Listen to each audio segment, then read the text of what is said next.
Okay, good afternoon.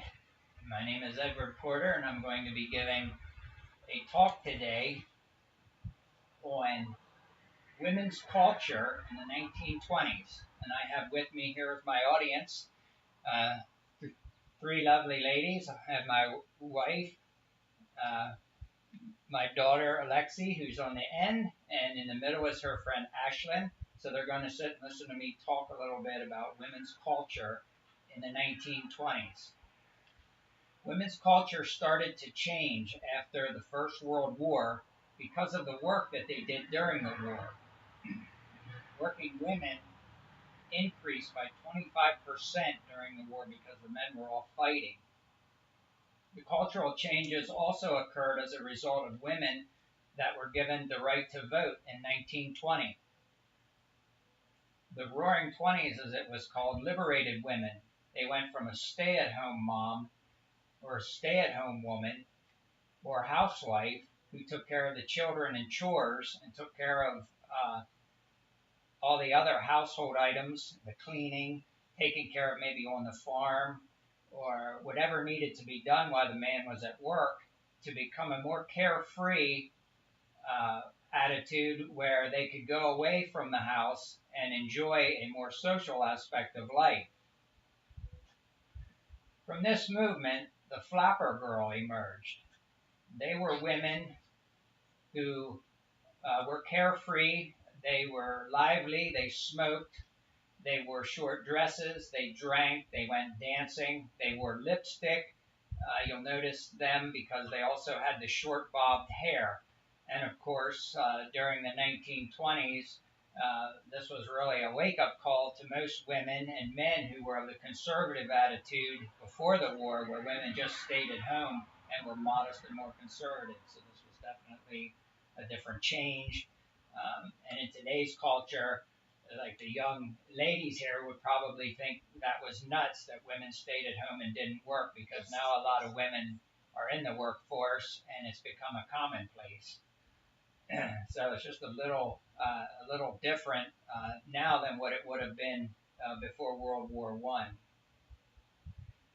Women didn't have to stay at home in a relationship with a bad husband because divorces were also made easier.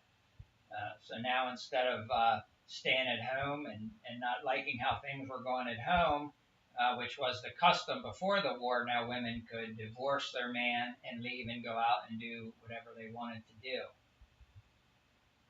This was the era of the new woman. They became more involved in politics after receiving the right to vote as well. Women progressives helped make laws such as the child labor law to give youth a more safe and steady environment. Before women got into politics and started to change some of the men's ideas, children basically had to work in dirty, filthy conditions, and they had a lot of hard labor, a lot of long hours. Some of them weren't able to go to school because they had to work. So women played a vital role in children having more safer work environment and better hours, and then they could also go to school. Women were also more sexually free. They took on new fashions, such as wearing hats, and they wore revealing clothing. They often went around flaunting their new sexuality, which again was a no-no before this period of time, where they wore long gowns, they covered up, and they were much more conservative with their dress. The 1920s were a historical period for women. They were no longer bound to the traditional conservative role of stay-at-home moms taking care of the household while the husbands had to work. You have to understand that women before the 1920s were secluded. They weren't allowed to get out and do more recreational things. They had to stay at home and they had to work on the farms and the house.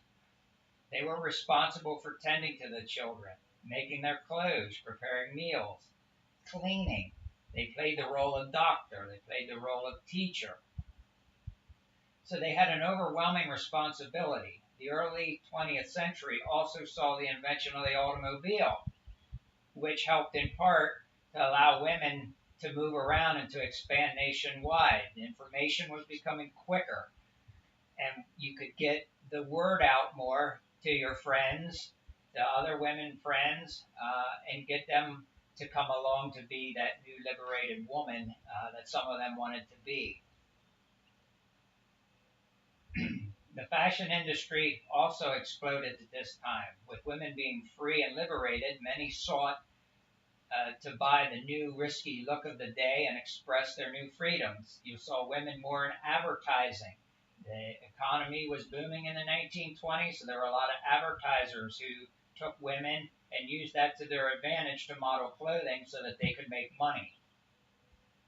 So the role of women in the 1920s really changed how we look at women today versus how they were looked upon before the 1920s rolled around.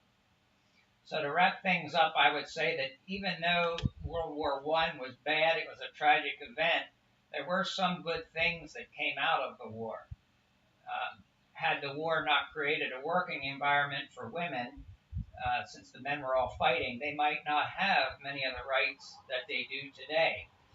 So we can thank some aspects of the war for allowing women to work. They were almost forced to go to work. So if they weren't forced to go to work, obviously things probably wouldn't change, and men would still view women as staying at home rather than going out and working. And we see this again when we start getting into World War II. The same thing happened. Many of the women had to work in the workforce while the men were all fighting on the war front. So that is my speech for today on the woman's role during the 1920s. It was certainly a big cultural change. I would say it was a cultural shock, but it was also a good thing for the women to get out and experience new things. The works cited on this speech, I used the History Channel on the Roaring Twenties, so any of you that have the History Channel, you can also watch that and see that where I picked up some of these facts. I also watched a documentary on the Smithsonian Channel called America in Color. That was in the 1920s as well, and that went on to talk about some other things, as prohibitions and speakeasies and things, but it also talked about a lot of women's roles in the flapper girls. And I also used a website. It was called Historama. It was women in the 1920s that also talked about the fashion role of women, again, the flapping girl, and different roles that women had to play. So thank you, ladies, for sitting and listening to this. I hope you learned a little bit, and it was a good speech. I felt comfortable doing it. So thank you, and you may go.